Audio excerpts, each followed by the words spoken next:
ভাবিয়া করিও, প্রেম করিয়া ভাবিও না, কিভাবে খাইবা বাঁশ টেরও পাইবা না।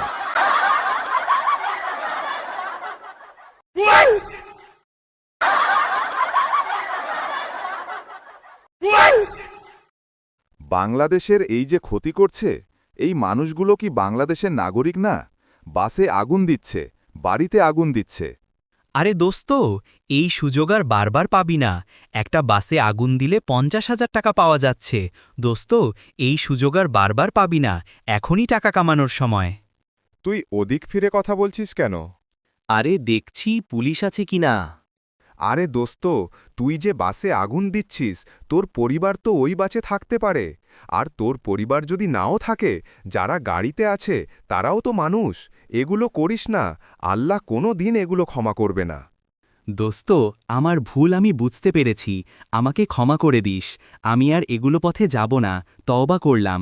আল্লাহ যেন আমাকে ক্ষমা করে দেয়। মৃত্যু যন্ত্রণা সত্যিই আসবে।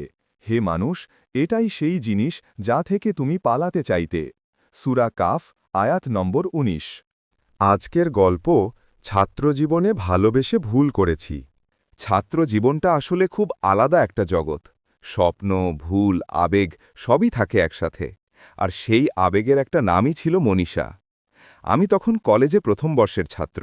নতুন পরিবেশ, নতুন মানুষ, কিন্তু সবচেয়ে নতুন ছিল এক অদ্ভুত অনুভূতি, যখন প্রথম দিন ক্লাসে তাকে দেখলাম।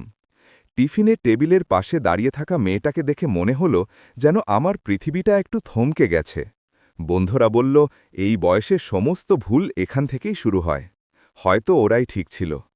দিন যেতে লাগল। প্রতিদিন ওকে দেখার একটা বৈধ অজুহাত খুঁজে নিতাম। লাইব্রেরিতে খাতা জমা দিতে যাচ্ছে, করিডোরে দাঁড়িয়ে আছে, আমি তখন ইচ্ছে করে ওই পথে যেতাম। আমার নীরবতা ভাঙল এক বৃষ্টি ভেজা বিকেলে। ওর ছাতা ছিল না, আমার ছিল। আমি এগিয়ে বললাম, একসাথে হাঁটতে চান? মনীষা হেসে বলল, আজ ছাতাটা আপনার, তাই পথও আপনার। সেই দিন থেকেই আমাদের গল্প শুরু। কথা জমে উঠল, হাঁটাহাঁটি বাড়ল, নোট শেয়ার, ক্লাস বানানো, অজুহাত সবই চলছিল। মনে হতো আমরা দুজনে মিলে যেন একটা ছোট পৃথিবী বানিয়ে ফেলেছি। পরীক্ষার প্রস্তুতির মাঝেও প্রতিদিন আমরা দেখা করতাম। তখন বুঝিনি যে সময়টা পড়ার টেবিলে থাকা দরকার, আমি তখন প্রেমের ডায়েরিতে পাতা ভরাচ্ছি। একদিন মনীষা বলল, তোমার স্বপ্নগুলো কি? আমি বললাম, তোমাকে নিয়েই। ও থেমে গিয়ে বলল, স্বপ্নে আমি থাকব ঠিকই, কিন্তু তোমার স্বপ্ন যদি আমাকেই কেন্দ্র করে হয়, তুমি একদিন ভেঙে পড়বে। আমি বুঝিনি। সময় গেল, পরীক্ষা এসে গেল। মনীষা পড়াশোনায় মন দিল, আমি পারলাম না। প্রেমকে বড় করে দেখেছি, ভবিষ্যৎকে ছোট করে। পরীক্ষার হলে ঢুকে টের পেলাম, প্রেমের কথাগুলো মুখস্থ থাকলেও সিলেবাসের একটা লাইনও ঠিকমতো মনে নেই। রেজাল্ট বেরোল। মনীষা প্রথম হলো, আমি পিছিয়ে গেলাম। ওই দিনটায় প্রথমবার ওর চোখে একটু হতাশার ছায়া দেখেছিলাম। মনীষা বলল, তোমাকে আমি ভালোবাসি, কিন্তু তুমি নিজেকে হারিয়ে ফেলছ। এটা প্রেম নয়, এটা ভুল। মাঝের দূরত্বটা বাড়তে লাগল। একসময় আমরা বুঝলাম দুজনের পথ আলাদা হয়ে যাচ্ছে। বিদায়ের দিন মনীষা শুধু বলল, তুমি পড়াশোনা ছেড়ে আমাকে ভালোবেসে ভুল করছো না, ভুল করছো নিজেকে ছোট করে। একদিন বুঝবে, নিজেকে হারালে প্রেমও থাকে না। তারপর অনেক বছর পেরিয়ে গেছে। আজ বিশ্ববিদ্যালয়ের গেটে দাঁড়িয়ে যখন নতুন ছাত্রছাত্রীদের দেখি, তখন মনে হয় আমি যে ভুল করেছি তাদের যেন না করতে হয়। প্রেম মানুষকে শক্তিও দিতে পারে, আবার ভেঙেও দিতে পারে। সবটা নির্ভর করে তুমি নিজেকে কতটা সামলাতে পারো। মনীষাকে আমি কোনোদিন ভুলিনি। আজও মনে হয় ছাত্রজীবনে ভালোবেসে ভুল করিনি। ভুল করেছি সেই ভালোবাসার জন্য নিজের জীবনকে অবহেলা করে। আর হ্যাঁ, যদি সময় ফিরিয়ে আনা যেত, আমি প্রেম করতামই, কিন্তু নিজের ভবিষ্যৎকে অবহেলা করে নয়। বন্ধুরা, ছাত্রজীবন জীবনের সবচেয়ে মূল্যবান সময়। প্রেম করা দোষ না, কিন্তু প্রেমের জন্য নিজের ভবিষ্যৎকে অবহেলা করা এটাই সবচেয়ে বড় ভুল। আজকের গল্পের মতো অনেকেই ছাত্রজীবনে এমন ভুল করে। তাই মনে রাখবে, প্রেম ঠিক সময় সুন্দর, কিন্তু ভবিষ্যৎ একবার নষ্ট হলে আর ফেরত আসে না। নিজেকে গড়ে তোলো, যে নিজেকে গড়তে পারে সে সম্পর্ক সুন্দরভাবে সামলাতে পারে। স্বপ্নের পথে হাঁটতে ভুলে যেও না, কারণ তোমার সফলতাই একদিন তোমার জীবনের সব দরজা খুলে দেবে। ছাত্রজীবন হল বই, চেষ্টা, শৃঙ্খলা এবং নিজের স্বপ্নের প্রতি দায়িত্ববোধ এই চারটাকে আঁকড়ে ঠাড়া।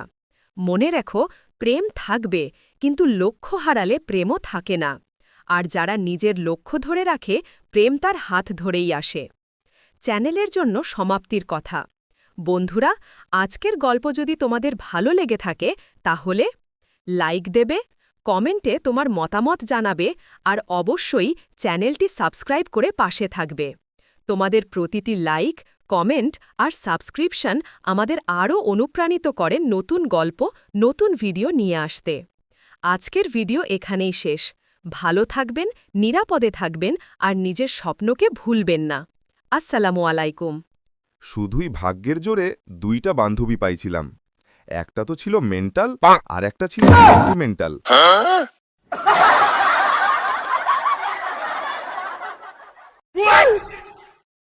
আমাদের সমস্যার চেয়ে তার শক্তি বেশি, আমাদের গুনাহের চেয়ে তার দয়া বেশি, আমাদের চাহিদার চেয়ে তার সম্পদ বেশি।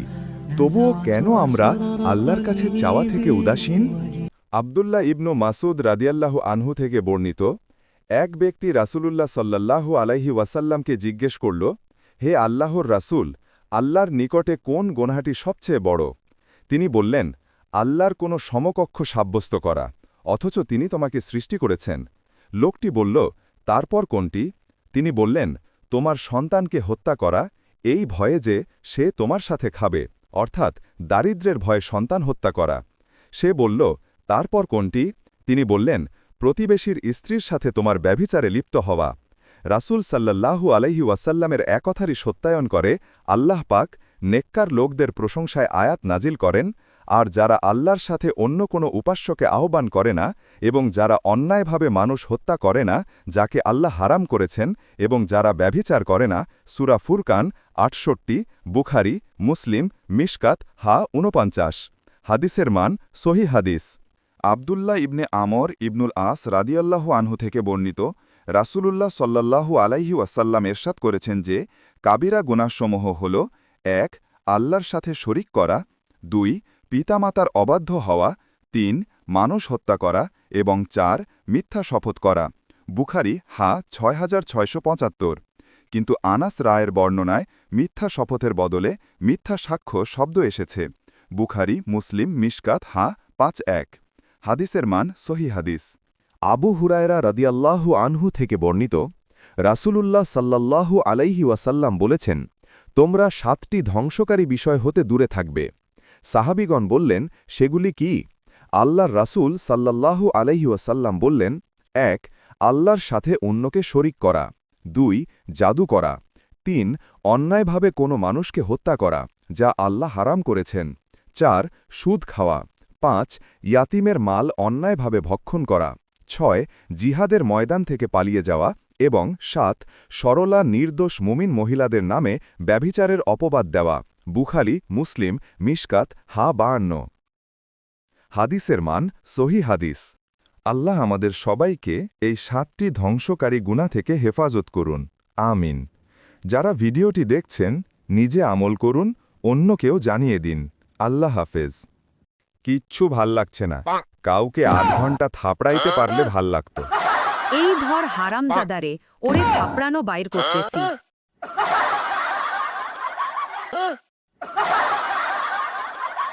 কি আজব দুনিয়া! মেয়েরা চিকন হলে সুপার আর পোলারা চিকন হলে গাঁজাখোর।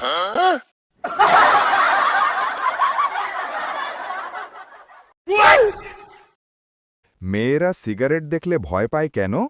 কারণ শয়তান আগুন দেখলে ভয় পায়।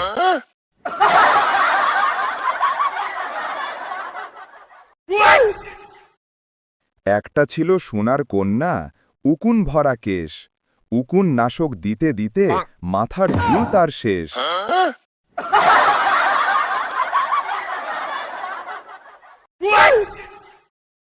আসসালামু আলাইকুম। আজ ১৪ নভেম্বর ২০২৫ শুক্রবার। আপনারা দেখছেন আজকের রাজনীতির শীর্ষ সংবাদ। চলুন শুরু করা যাক। শেখ হাসিনার মামলার রায় ঘিরে উত্তেজনা। সাবেক প্রধানমন্ত্রী শেখ হাসিনার বিরুদ্ধে চলমান মামলার রায় ঘোষণার দিন ঘনিয়ে আসতেই রাজধানী ঢাকায় নিরাপত্তা পরিস্থিতি আরও কঠোর করা হয়েছে। বিভিন্ন এলাকায় চেকপোস্ট, অতিরিক্ত পুলিশ মোতায়েন এবং গোয়েন্দা নজরদারি বাড়ানো হয়েছে। রাজনৈতিক দলগুলোর মধ্যে বক্তব্য পাল্টাপাল্টি। কেউ বলছে রায় রাজনৈতিক উদ্দেশ্যে প্রভাবিত, অন্যরা বলছে আইন তার গতিতেই চলছে। রায় সামনে রেখে রাজধানীতে উত্তেজনা বাড়ছে এবং সাধারণ মানুষের মাঝেও শঙ্কা তৈরি হয়েছে। দেশের পরিস্থিতি শান্ত থাকবে নাকি আবার সহিংসতা ছড়িয়ে পড়বে? জাতীয় নির্বাচন ও গণভোট একই দিনে আয়োজনের প্রস্তাব। আজকের আরেকটি আলোচনার বিষয় আগামী জাতীয় নির্বাচন এবং গণভোট একই দিনে আয়োজনের বিষয়ে সরকারের পদক্ষেপ। সরকার বলছে এটি সময় ও সম্পদ সাশ্রয় করবে। বিরোধী দলগুলো অভিযোগ করছে একই দিনে দুটি বড় রাজনৈতিক প্রক্রিয়া সুষ্ঠুভাবে করা সম্ভব নয়। রাজনৈতিক বিশ্লেষকদের মতে একই দিনে ভোট ও গণভোট আয়োজন করলে নির্বাচনের পরিবেশ আরও জটিল হয়ে যেতে পারে। নির্বাচন সামনে রেখে দেশের বিভিন্ন অঞ্চলে বিস্ফোরণ, অগ্নিসংযোগ ও সংঘর্ষের মতো সহিংসতা আবারও বেড়ে গেছে। ঢাকার কয়েকটি এলাকায় বিকট শব্দে বিস্ফোরণের ঘটনা এবং অগ্নিকাণ্ডের খবর পাওয়া গেছে। আইনশৃঙ্খলা বাহিনী বলছে কিছু দুর্বৃত্ত নির্বাচনকে ঘিরে বিশৃঙ্খলা সৃষ্টি করতে চাইছে। মানবাধিকার সংগঠনগুলোর দাবি অতিরিক্ত শক্তি প্রয়োগ রাজনৈতিক অস্থিরতা আরও বাড়াতে পারে। রাজনৈতিক টানাপোড়েনের কারণে সাধারণ মানুষের জীবনে অস্থিরতা দেখা দিয়েছে। যাতায়াত, বাজার, অফিস আদালত সবখানে চাপ ও শঙ্কা। মানুষ একটাই প্রশ্ন করছে, রাজনীতির উত্তাপ কবে কমবে এবং সামনে কি অপেক্ষা করছে দেশের জন্য? এগুলোই ছিল ১৪ নভেম্বর ২০২৫ শুক্রবারের প্রধান রাজনৈতিক খবর। পরিস্থিতি দ্রুত বদলাতে পারে, তাই আপডেট জানতে নিয়মিত সংবাদ অনুসরণ করুন। শান্ত থাকুন, নিরাপদে থাকুন। আল্লাহ হাফেজ। পরবর্তী বুলেটিনে আবার দেখা হবে। হজরত দাউদ আলাইহিসসালামকে বর্ম নির্মাণ কৌশল শিক্ষা দেওয়ার রহস্য। তাফসিরে ইবনে কাসিরে বর্ণিত আছে, হজরত দাউদাত তার রাজত্বকালে ছদ্মবেশে বাজারে ভ্রমণ করতেন এবং বিভিন্ন দিক থেকে আগত লোকদের জিজ্ঞাসা করতেন যে দাউদ কেমন লোক, তার রাজত্বে ইনসাফ ও সুবিচার প্রতিষ্ঠিত ছিল, সব মানুষ সুখে শান্তিতে দিনাতিপাত করত, রাষ্ট্রের বিরুদ্ধে কারও কোনো অভিযোগ ছিল না। তাই যাকেই প্রশ্ন করা হতো সেই হজরত দাউদাহের প্রশংসা, গুণকীর্তন, ন্যায় বিচারের কারণে কৃতজ্ঞতা প্রকাশ করত। আল্লাহ তাআলা তার শিক্ষার জন্য একজন ফেরেশতা মানুষ বেশে প্রেরণ করেন। দাউদাহ যখন বাজারে যাবার জন্য ছদ্মবেশে বের হলেন, তখন এই ফেরেশতার সাথে সাক্ষাৎ হল। অভ্যাস অনুযায়ী তাকেও তিনি সেই প্রশ্ন করলেন। মানবরূপী ফেরেশতা জবাব দিল, দাউদ খুব ভালো লোক, নিজের জন্য এবং উম্মত ও প্রজাদের জন্য তিনি সর্বোত্তম ব্যক্তি, তবে তার মধ্যে এমন একটি অভ্যাস আছে যা না থাকলে তিনি পুরোপুরি কামেল মানুষ হয়ে যেতেন। তিনি জিজ্ঞেস করলেন, সেটা কি অভ্যাস? ফেরেশতা বলল, তিনি তার ও তার পরিবারের ভরণপোষণ বাইতুল মাল তথা সরকারি ধনাগার থেকে গ্রহণ করেন। এ কথা শুনে হজরত দাউদাত আল্লাহ তাআলার কাছে কাকুতি মিনতি ও দোয়া করতে থাকেন। তিনি বলেন, হে আল্লাহ, আমাকে এমন কোনো হস্তশিল্প শিক্ষা দিন যার পারিশ্রমিক দ্বারা আমি নিজে ও পরিবারের ভরণপোষণ চালাতে পারি এবং জনগণের সেবা ও রাজকার্য বিনা পারিশ্রমিকে আঞ্জাম দিতে সক্ষম হই। আল্লাহ তাআলা তার দোয়া কবুল করেন এবং তাকে বর্ম নির্মাণ কৌশল শিখিয়ে দিলেন। রসুল সুলভ সম্মানস্বরূপ তার জন্য লোহাকে মোমের মতো নরম করে দেওয়া হল, যাতে কাজটি সহজ হয় এবং অল্প সময়ে জীবিকা উপার্জন করে তিনি অবশিষ্ট সময় ইবাদত ও রাজকার্যে নিজেকে নিয়োজিত করতে পারেন। সুবহান আল্লাহ। আল্লাহ যখন কাউকে ভালো পথে চালাতে চান, তখন তার জন্য রিজিকের এমন দরজা খুলে দেন যা সে কখনো কল্পনাও করতে পারে না। যেমন হজরত দাউদ আলাইহিসসালামকে বর্ম তৈরির কৌশল শিখিয়ে দিলেন। আমাদের শিক্ষা, নিজ হাতে উপার্জন করা, হালাল পথে চলা এবং আল্লাহর ওপর পূর্ণ ভরসা রাখা। ভাই ও বোনেরা, যদি ভিডিওটি দেখে আপনারা উপকৃত হন, তাহলে অবশ্যই একটি লাইক দিন, কমেন্টে আপনার অনুভূতি লিখে জানিয়ে দিন। ইসলামের এই সুন্দর কথাগুলো যেন আরও মানুষের কাছে পৌঁছে যায়, তাই ভিডিওটি শেয়ার করতে ভুলবেন না। আর নতুন হলে আমাদের চ্যানেলটি সাবস্ক্রাইব করে পাশে থাকুন। সামনে আরও হৃদয় ছোঁয়া ইসলামী গল্প, নসিহা ও শিক্ষামূলক ভিডিও নিয়ে হাজির হব ইনশাআল্লাহ। আসসালামু আলাইকুম ওয়া রাহমাতুল্লাহি ওয়া বারাকাতুহু।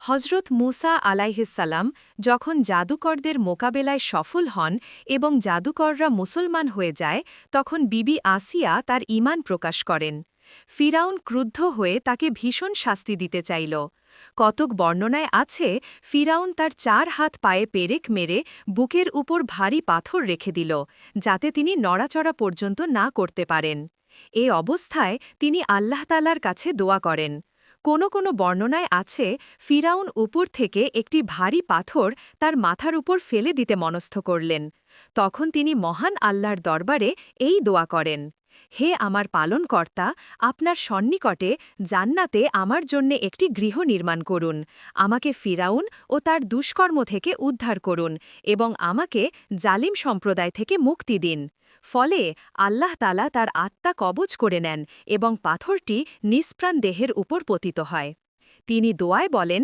হে আমার পালনকর্তা আপনি নিজের সান্নিধ্যে জান্নাতে আমার জন্যে একটি গৃহ নির্মাণ করুন আল্লাহ তাআলা তার এ দোয়া কবুল করেন এবং দুনিয়াতেই তাকে জান্নাতের গৃহ দেখিয়ে দেন মুমিনের ধৈর্য কখনো বৃথা যায় না ফিরাউনের সমস্ত অত্যাচারকে উপেক্ষা করে বিবি আসিয়া আল্লাহর পথে দৃঢ় থাকলেন দুনিয়ার কষ্ট যতই বড় হোক আল্লাহর ওয়াদা তার চেয়েও বড় যে আল্লাহর উপর ভরসা করে তার জন্য আল্লাহ জান্নাতের দরজা খুলে দেন আমরা যেন বিবি আসিয়ার ঈমান ধৈর্য ও তাওয়াক্কুল থেকে শিক্ষা নিতে পারি দুনিয়ার পরীক্ষায় কখনো যেন আল্লাহর পথে দুর্বল না হই আল্লাহ আমাদের সকলকে ঈমানের উপর দৃঢ় রাখুন আমিন এমন নসিহা ও ইসলামিক গল্প পেতে আমাদের চ্যানেলের সঙ্গে থাকুন আপনার একটি সাবস্ক্রাইব ও শেয়ার আমাদেরকে আরও ভালো কাজ করার অনুপ্রেরণা দেয় জাজাকুমুল্লাহু খাইর প্রকৃত ভালোবাসা অবশ্যই ফিরে আসে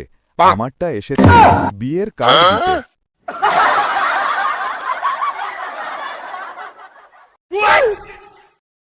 আমি কখনোই মিষ্টি কথা বলি না কারণ আমি চাই না আমার জন্য কারো ডায়াবেটিক্স হোক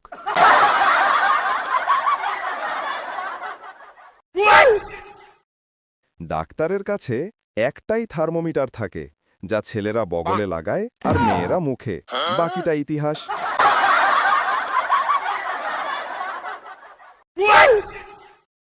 হে আল্লাহ আমি আপনারই সৃষ্টি আপনারই বান্দা আপনার দরজার ভিখারি আপনার রহমত ছাড়া আমার কোনো শক্তি নেই কোনো আশ্রয় নেই কোনো উপায় নেই হে পরওয়ারদিগার আমার গোপন ভুলগুলো আপনি জানেন আমার প্রকাশ্য পাপগুলো আপনি দেখেন আমার দুঃখ কষ্ট লজ্জা নিরাশা সবই আপনি ছাড়া আর কেউ বোঝে না হে আল্লাহ যেসব ভুল আমি করেছি জেনে করেছি না জেনে করেছি লুকিয়ে করেছি প্রকাশ্যে করেছি সবগুলো আপনি ক্ষমা করে দিন আমার অন্তরকে পাক পবিত্র করে দিন হে রহমান হে রহিম যে গুনাহ আমার রিজিক আটকে রেখেছে যে পাপ আমার দোয়া কবুলের পথে বাধা দিচ্ছে আপনি সেই গুনাহগুলো ধুয়ে মুছে দিন হে আল্লাহ আমাকে নামাজের প্রেম দিন কোরআনের মিষ্টি স্বাদ দিন হেদায়াতের আলো দিন আর আমার অন্তর থেকে দুনিয়ার অন্ধকার দূর করে দিন হে রব আমার বাবা মাকে রহম করুন পরিবারকে নিরাপদ রাখুন আমার রোজগার হালাল ও বরকতময় করুন আমার জীবনকে সুন্দর পথে পরিচালিত করুন হে রব যা আমার জন্য ভালো তা আমাকে দিন যা আমার জন্য ক্ষতিকর তা থেকে আমাকে দূরে রাখুন আমার অন্তরে তাকওয়া দিন কৃতজ্ঞতা দিন সন্তুষ্টি দিন হে রহমান হে রহিম যেদিন আপনার সামনে দাঁড়াব সেদিন আপনি আমার চেহারাকে উজ্জ্বল করে দিন আমার হিসাবকে সহজ করে দিন আমাকে জান্নাতুল ফেরদাউসের মর্যাদা দান করুন হে আমার রব এই দুনিয়ায় কবরে এবং আখিরাতে আপনার রহমতই আমার একমাত্র ভরসা আমার এই মোবাইলটি পছন্দ হয়নি ফিরিয়ে দিয়ে আসো কেন কি হয়েছে আমাকে তুমি যে মোবাইলে এনে দিছো এই মোবাইলে ফেসলক কাজ করে না ঘটনাটা খুলে বলো তো আসলে হয়েছেটা কি তাহলে শোনো মোবাইলে ফেসলক চালু করে ওয়াশরুমে যে হাত মুখ ধুয়ে এসে লক খুলতে গেছি আর লক খোলে না এখন বুঝতে পেরেছি সমস্যাটা আসলে কি রং মেখে সং সাজো তোমার লক খুলে যাবে তুমি আমাকে এভাবে বলতে পারলে দোস্ত এই মার্কেটের ভিতরে একটা ছেড়ি আমার শুধু ডাকে দোস্ত শোন শপিং মলে অপরিচিত কোনো মেয়ে ডাকলে যাবি না, কারণ বয়ফ্রেন্ডের জন্য পাঞ্জাবি মাপ নিয়ে ছেড়ে দিবে, তোর কপালে পাঞ্জাবিও জুটবে না।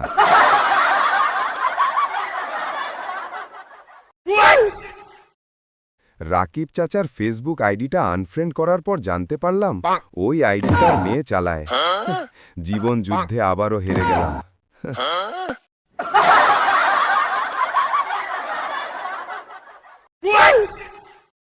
পুতা বউ দেখে আমার খুব পছন্দ হয়েছে, দেখি তোমার পা দুটো দেখাও তো।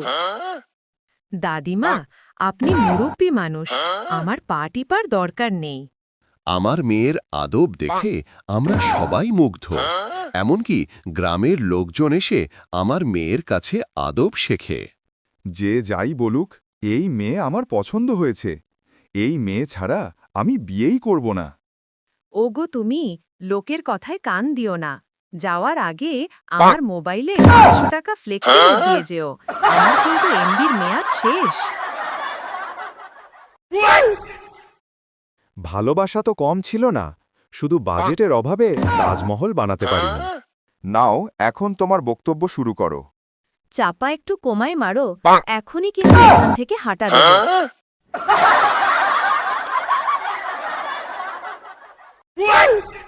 আবু হুরায়রা রাদিয়াল্লাহু আনহু থেকে বর্ণিত, রাসূলুল্লাহ সাল্লাল্লাহু আলাইহি ওয়াসাল্লাম এরশাদ করেন, ১. কোনো জেনাকার জেনা করতে পারে না যখন সে জেনা করে মুমিন থাকা অবস্থায়। ২. কোনো মদখোর মদপান করতে পারে না যখন সে মদ্যপান করে মুমিন থাকা অবস্থায়। ৩. কোনো চোর চুরি করতে পারে না যখন সে চুরি করে মুমিন থাকা অবস্থায়। ৪. কোনো ডাকাত এরূপে ডাকাতি বা ছিনতাই করতে পারে না যে লোক তার প্রতি নজর উঠিয়ে দেখে, অর্থাৎ প্রকাশ্যে, যখন সে ডাকাতি করে মুমিন থাকা অবস্থায়। ৫. তোমাদের কেউ গনিমতের মালে বা কোনো মালে খেয়ানত করতে পারে না যখন সে খেয়ানত করে মুমিন থাকা অবস্থায়। অতএব তোমরা সাবধান হও, তোমরা সাবধান হও। বুখারী, মুসলিম, মিশকাত হা ৫৩। অত্র হাদিস দ্বারা বোঝা যায় যে মানুষ যখন খেয়ানত করে তখন মুমিন থাকে না। মুমিন হওয়ার জন্য তওবা করতে হবে। হাদিসের মান সহিহ হাদিস।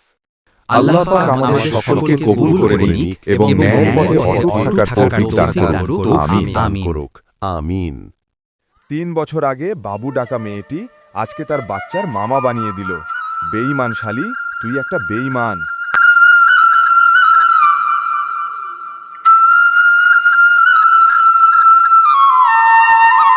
বিশ্বাস তো সেই দিন উঠে গেছে যেদিন পরীক্ষায় নকল করার পর ফেল করছি।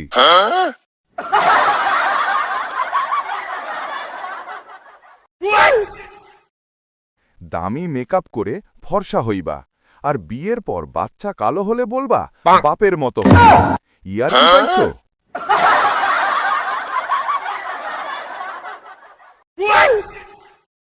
দোস্তর মনে হয় মাথা গরম, যেভাবে মাথা ঝাঁকি দিচ্ছে। দোস্তর মনে হয় মাথা গরম, যেভাবে মাথা ঝাঁকি দিচ্ছে। দোস্ত, এবার থাম। কি হয়েছে, এখন কি বলা যাবে? আমার নাম স্বপন ঘোষ, আইডি কার্ডে নাম আসছে স্বপ্নদোষ। এটা কি মেনে নেওয়া যায়? তুই বল। ছোট ভাই, তুমি হাঁটুর উপরে কাপড় পরেছ, আর আমি টাকনুর নিচে কাপড় পরেছি। দুইজনেই সুন্নাতের খেলাফ করেছি। চলো, আজ থেকেই এগুলো আমরা পরিহার করি।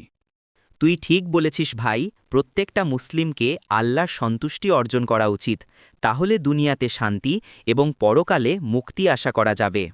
আসসালামু আলাইকুম, তোমরা সকলে কেমন আছো? চলো নামাজের জন্য রওনা হই। আজানের ধ্বনি কানে ভেসে আসতেছে। চলো, এখন সবাই মসজিদে যাব। আগে নামাজ, পরে কাজ। নামাজকে কখনো বলো না কাজ আছে, বরং কাজকে বলো আমার নামাজ আছে। সবাই নামাজের পোশাক পরে অজু করে মসজিদে প্রবেশ করো। একসঙ্গে আসলাম 5 জন, রফিক কোথায় গেল? সে কি নামাজ পড়বে না? সবাই তার জন্য দোয়া করো, রফিকও যেন বেনামাজি থেকে নামাজি হতে পারে। সিগারেট খাওয়া ছাড়তে চাই, কিন্তু সে কথা ভাবতে ভাবতে আরও একটা সিগারেট লাগে। বদমাশ পোলা।